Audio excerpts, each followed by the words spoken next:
¿Quién es el verdadero ser humano? Como ya han podido ver mis seguidores en otras conferencias y en otros vídeos, lo que normalmente llamamos ser humano, como individuos, como seres pensantes, está compuesto de dos partes. Primera, la individualidad o yo superior, que renace en parte manifestándose en el mundo físico. Y segundo, la personalidad, que está compuesta a su vez por cuatro cuerpos o tres cuerpos y una mente, como queramos interpretarlo, que le sirven de vehículos de manifestación a esta individualidad, que en realidad es el ego o yo superior. Este yo superior es en realidad el espíritu triuno del hombre. Digo triuno porque es un espíritu parte de Dios, separada o diferenciada temporalmente de Dios, y como esa imagen y semejanza de él, Dios es uno con tres poderes o tres aspectos. Por eso se dice que es triuno o que es una trinidad. Por lo tanto, nosotros como espíritus también somos a imagen y semejanza de nuestro Creador, de nuestro Padre, de Dios. Pues bien, este espíritu reúne o manifiesta sus aspectos a través de los cuerpos que hemos mencionado antes como personalidad, a la vez que obtiene un desarrollo en cada vida gracias a las experiencias en los mismos. Es el ego, ese yo superior que renace en cada vida y que a través de esos diferentes cuerpos y esa mente extrae un beneficio de las experiencias. Hay personas que creen y afirman que este ego o yo superior renace en cuerpos animales, nada más lejos de la realidad. Cuando un ego que ha evolucionado lo suficiente a través de cuerpos inferiores a los nuestros como humanos ha obtenido la mente y ha desarrollado la autoconciencia y se identifica como un yo separado de los demás, ya no puede renacer nunca jamás como animal. A partir de ese momento, el individuo nunca renacerá en cuerpo de especies inferiores a los humanos, porque eso implicaría perder esa autoconciencia y eso iría en contra de la evolución que reina en el universo. La vida divina va evolucionando a través de los diferentes reinos, y cuando alcanza el reino animal, que tiene diferentes cuerpos, tiene un cuerpo físico, un cuerpo etérico, tiene un cuerpo de deseos o emocional, y solo le falta la mente para hacerse humano, entonces ese animal, esa vida que está evolucionando a través de los cuerpos de animales, sobre todo los domésticos, llega un momento en que obtiene la semilla, el átomo simiente, de lo que después se desarrolla como mente. Y a partir de ahí, gracias a esa semilla de la mente, se hace autoconsciente de sí mismo y es cuando se considera que es un individuo, un ego. Y ese ego como tal, con conciencia propia, nunca podrá ir marcha atrás, involucionar hasta el punto de renacer en un animal. O sea, sería absurdo pensar que porque una persona haga mal, pierda su mente y vuelva a ser otra vez animal. En las primeras etapas del hombre, como individuo primitivo, los impactos externos y sensaciones del mundo físico sobre sus cuerpos físico-etérico, de deseos y de su recién nacida mente, eran como estímulos que, a través del cuerpo de deseos, actuaban a modo de puerta para que el yo superior hiciera sus primeros ensayos en el mundo físico. Las imágenes mentales actuaban como incentivo para que el hombre hiciera sus primeras deducciones pero al actuar aún instintivamente y con cierta maldad, fue necesario darle unos mandamientos terrenales para que comenzara a discernir y a deducir los resultados de sus acciones negativas y de sus satisfacciones y pasiones animales.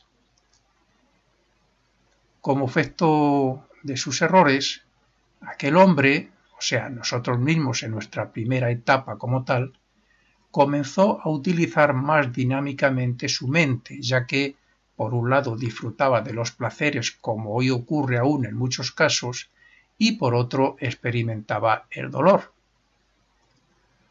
Estos conflictos entre la memoria y el deseo ayudaron a que el yo superior, ese ego, comenzara a poder manifestar su voluntad, y aún hoy, en menor grado, sigue la lucha de ese yo superior, de ese ego, contra el cuerpo de deseos por medio de la mente y su discernimiento.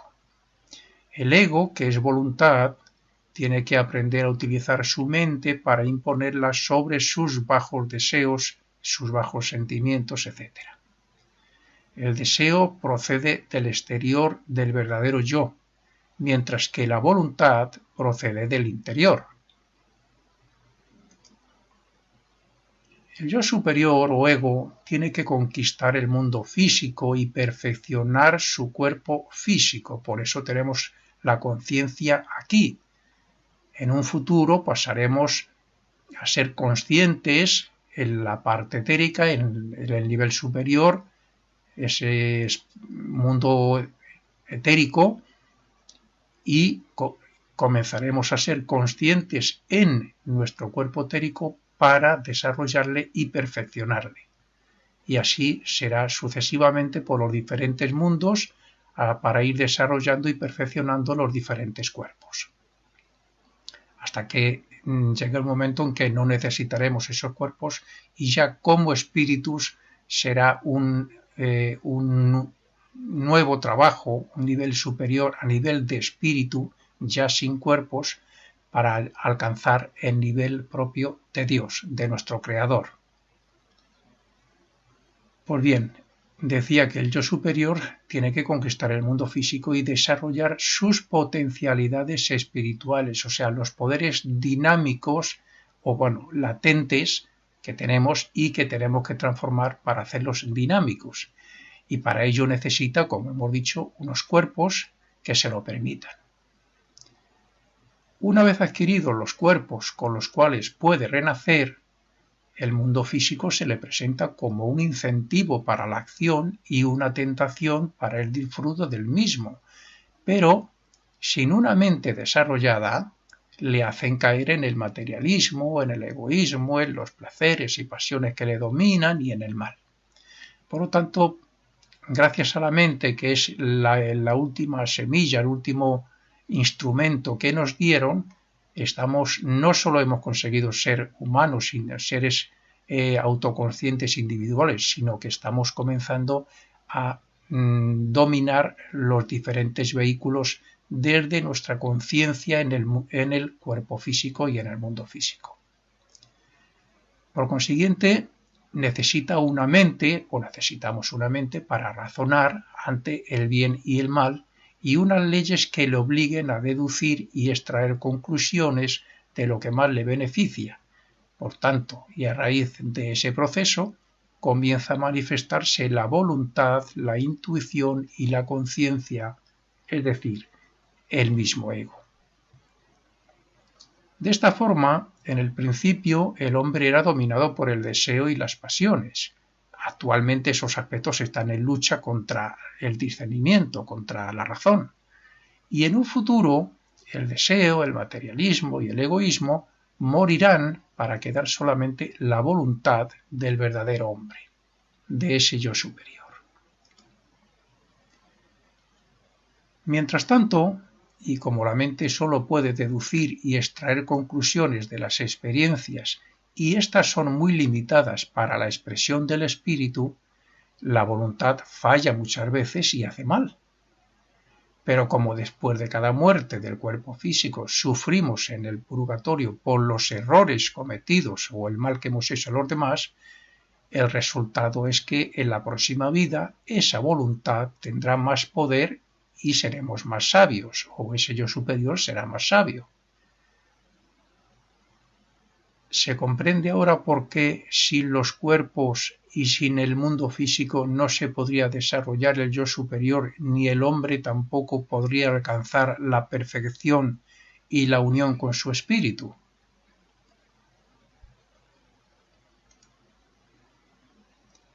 El ego informa, entre comillas, al hombre, que es la personalidad, los cuerpos que utiliza ese ego desde su propio mundo, informa al hombre de los medios y las posibilidades que está capacitado para llevar a cabo. Y estas posibilidades y medios son las que reconocemos como mente concreta u objetiva en nuestro cerebro. Nuestro cerebro es el vehículo físico, para entendernos, el vehículo físico o el medio físico que utiliza la mente para expresarse. Pero la mente se expresa porque somos individuos, porque somos autoconscientes, somos un ego, un yo superior que utiliza y debe utilizar o debería utilizar siempre conscientemente la mente. Esto es lo que diferencia al hombre primitivo del hombre actual. El hombre primitivo no tenía medio de expresión mental y casi ninguna posibilidad.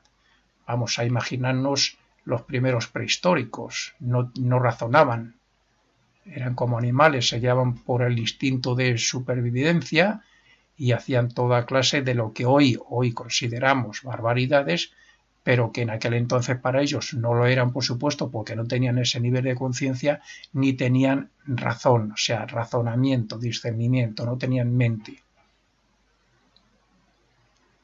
El yo superior comenzó a trabajar y a influir en el cerebro del hombre primitivo para manifestar tantos poderes mentales como el cerebro era capaz de manifestar o expresar. Y lo mismo que la luz actúa sobre la retina, asimismo actúa el yo superior sobre el cerebro, a través de la mente, para obtener la conciencia del mundo físico, obteniendo como efecto lo que llamamos razón, ideas originales, memoria, voluntad y discernimiento. El cerebro no piensa por sí mismo, sino que es, como he dicho, el instrumento del ego, como puede ser un piano para un pianista. Si no hay pianista, no hay melodía. Quiero decir, la mente está ahí y el cerebro también, pero hace falta la voluntad del yo superior, de ese ego, para pensar. Y cuando se piensa, se expresa a través del cerebro. Es gracias al cerebro del hombre terrenal como puede manifestarse el hombre celestial, renacimiento tras renacimiento.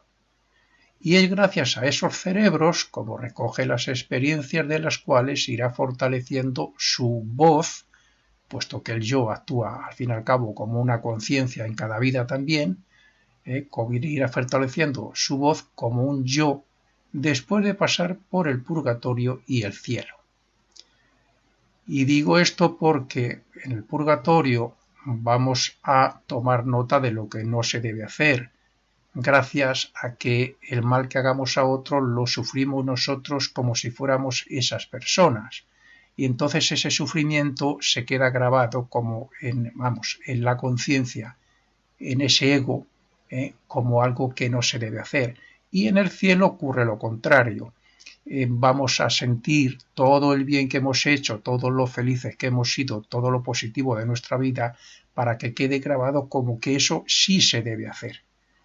Y eso es lo que vida tras vida, o renacimiento tras renacimiento, después de la muerte, se va recopilando y se va ampliando como conciencia. De esta forma, el hombre terrenal se hará celestial e inmortal gracias a su yo superior. Y en su momento podrá recordar todas sus vidas pasadas y ver cómo ha ido formando lo que en ese momento es. Cuando un niño nace, no significa que ese ego recién creado sea, que ese ego o ese espíritu que acaba de nacer en un cuerpo físico esté recién creado. Ese ego fue creado hace millones de años con todas las cualidades y posibilidades para llegar a ser, como en su origen lo es, un Dios creador. De hecho, Cristo dijo que llegaríamos a hacer lo que Él hacía y mayores obras aún. Eso, como es lógico, no se puede hacer en una sola vida, superar las obras que hizo Cristo. Por lo tanto, el ocultismo afirma que el hombre renace. Lo que normalmente decimos, la reencarnación es un hecho real. Pero para ser diferenciado fue necesario que obtuviera cuerpos de diferente grado de materia para manifestarse en este mundo físico y experimentar y renacer hasta obtener la mente, que es la que nos hace individuos pensantes y superiores a los reinos que nos siguen. Ahora estamos en el intermedio. Ya tenemos autoconciencia de lo que somos como humanidad, pero no sabemos nada de lo que somos en los mundos espirituales, y mucho menos de que podemos, y así lo haremos, desarrollar los poderes del espíritu y alcanzar su perfección a través del renacimiento. No somos conscientes de lo que somos en los mundos espirituales, puesto que no hemos llegado a nivel evolutivo de conciencia, no hemos llegado todavía ahí. Porque una cosa es que cuando salimos del cuerpo por la noche, mientras dormimos, como se suele decir, estemos en esos mundos y seamos conscientes en esos mundos, y otra cosa es que nuestra evolución esté centrada en esos mundos. Por eso digo que no somos conscientes de los otros mundos, porque nuestra conciencia está en el mundo físico. Nosotros estamos evolucionando en el mundo físico, desarrollando el cuerpo físico y así continuará hasta perfeccionarlo. Mientras tanto, seremos conscientes por las noches, hasta cierto punto, porque no estamos cualificados para movernos ni tener poder sobre esos mundos, como lo tenemos aquí. Nosotros aquí tenemos poder sobre la materia, porque estamos evolucionando en un cuerpo físico con la conciencia en el mundo físico y en el cuerpo físico. Pero en esos mundos, cuando salimos del cuerpo físico para restaurarle, para revitalizarle, estamos en un determinado sitio o lugar y no nos podemos mover mucho, porque no somos conscientes ni tenemos poder sobre ese mundo todavía. Cuando pasemos a él y comencemos ya con la conciencia en el cuerpo que pertenezca a ese mundo, ¿no?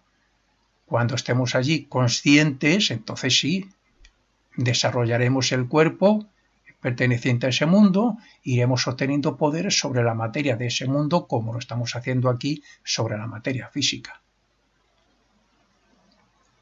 Por consiguiente, cuando un niño nace, ya ha estado aquí en la Tierra otras muchas veces, antes bien como hombre o bien como mujer, pero no como animal o planta una vez alcanzada la individualidad. Eso es una barbaridad dicha por algunas personas que ignoran la verdadera filosofía oculta. Este ego utiliza un cuerpo causal, es el vehículo que utiliza en su propio mundo. Está compuesto de materia mental de la más elevada, materia mental, por decirlo así, en su vibración, que lo que aquí conocemos es su vibración, su graduación, su elevación en el mundo del pensamiento es más elevado que lo que comúnmente llamamos mente racional, o sea, nuestra mente con la que razonamos, que es la que utiliza para manifestarse el ego, el yo superior, y para intentar controlar y dirigir sus otros cuerpos. Este ego no tiene sexo. El espíritu en realidad no tiene sexo.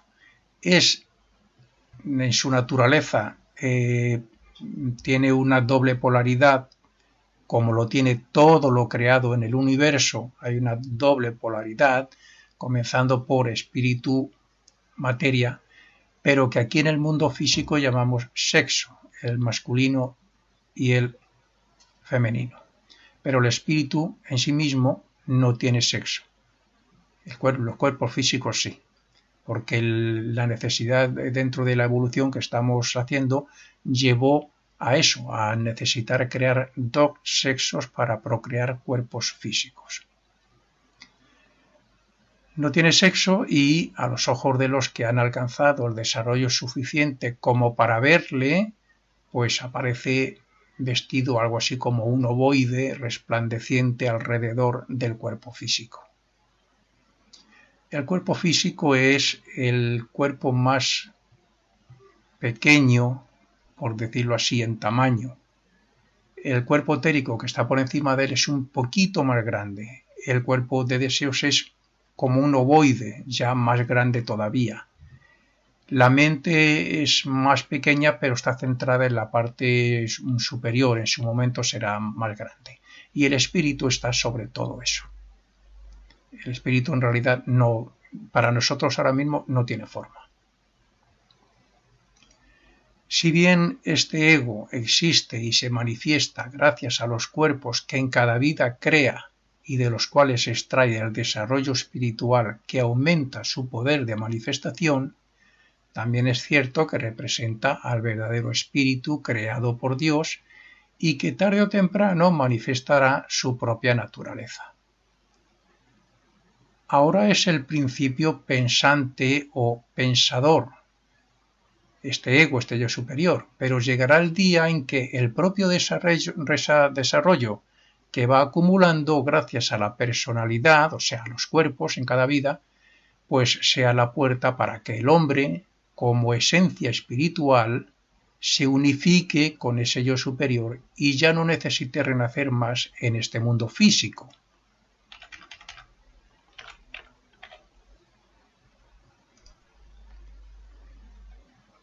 Este yo superior se manifiesta de diferentes formas y dos de ellas es como conciencia y como voluntad. La conciencia es el resultado del desarrollo obtenido en cada vida gracias a las experiencias, pero también lo es del obtenido después de la muerte y más en particular de lo que sufre en el purgatorio, como ya he explicado antes. Por tanto, también es responsable de los errores aquí en la tierra, como lo es un padre respecto a un hijo menor de edad. El hijo menor de edad no es todavía lo suficientemente adulto como para hacerse responsable de sus hechos. No tiene una capacidad de discernimiento como para ser responsable de sus hechos. Por lo tanto, responsable es el padre. Pues el hombre, entre comillas, en sus vehículos, los cuerpos, sin voluntad ni conciencia del ser, puesto que nuestra conciencia y nuestra voluntad se centra en el mundo físico en cada renacimiento, aunque la conciencia y la voluntad, repito, es del propio ego que está en el mundo del pensamiento, que es su mundo. Por ejemplo, si yo desde muy joven ya me interesaba por todo lo oculto y todo lo misterioso y cuando lo estudiaba parecía como si lo reconociera de nuevo, significa que ya en otra vida he estado en contacto con este conocimiento y en esta lo estoy ampliando. Pero si yo en esta vida y por medio del conocimiento me desvío hacia la magia negra o el espiritismo y me hago mal a mí mismo o incluso a otros, pues lo tendré que pagar porque es mi voluntad, o sea, yo, que lo ha querido así, o se ha dejado dominar por la personalidad. O sea, yo me he dejado dominar por los deseos, por los malos sentimientos, por la ambición, por el egoísmo, por lo material, por lo que sea. A alguien le parecerá injusto que una persona pague una deuda kármica que hizo la personalidad en su última vida. Pero lo cierto es que los cuerpos que utiliza el yo superior no cometen errores porque no tienen voluntad propia. Es el yo quien se expresa a través de ellos. Eso sería como decir que un delincuente no es culpable cuando se le arresta por el hecho de que lleve otra ropa diferente a la que llevaba cuando cometió el delito. Cuanto más desarrollo tenga el ego, más poder tendrá para dirigir sus cuerpos y, por tanto, menos deudas kármicas negativas tendrá y menos tiempo estará en el purgatorio después de cada muerte. Es cierto que la mente intenta pensar por sí misma y que el cuerpo de deseos nos tienta. De hecho, se dice que es el gran tentador, sobre todo para el mal, para los vicios, malos hábitos, las cosas fáciles de conseguir. Pero si escucháramos la voz de la conciencia o intentáramos actuar en el puesto de ese ego, cometeríamos muchísimos menos errores. De lo que se trata no es sólo de que el ego domine sus cuerpos, sino también, y más importante aún, que los dirija hacia el bien para poder adquirir desarrollo.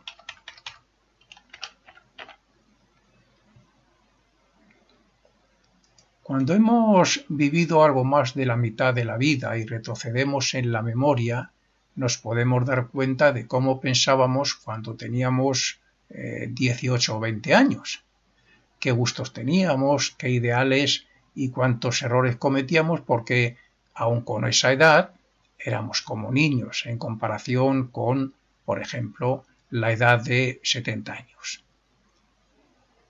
Sin embargo, todas las experiencias han sido muy útiles y si hemos tomado nota de nuestra vida, y más aún si ha sido dura, y hemos tomado nota también del resultado de nuestros errores, podemos estar seguros de que hemos aprendido mucho y estamos muy preparados para afrontar otros aspectos de nuestro destino.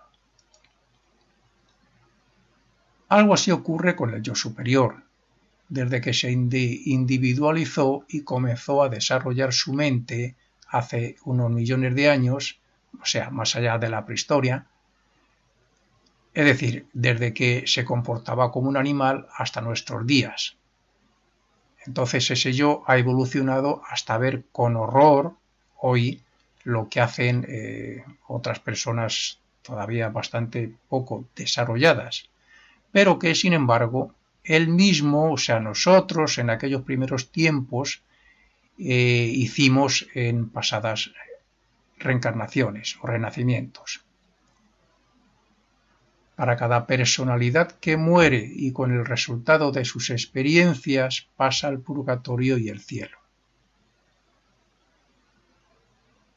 Es como un recuerdo espiritualizado que se transforma en la quinta esencia de esas experiencias, uniéndose la quinta esencia de ese ego, de ese espíritu que renace, uniéndose entonces a la vez que se olvidan las experiencias.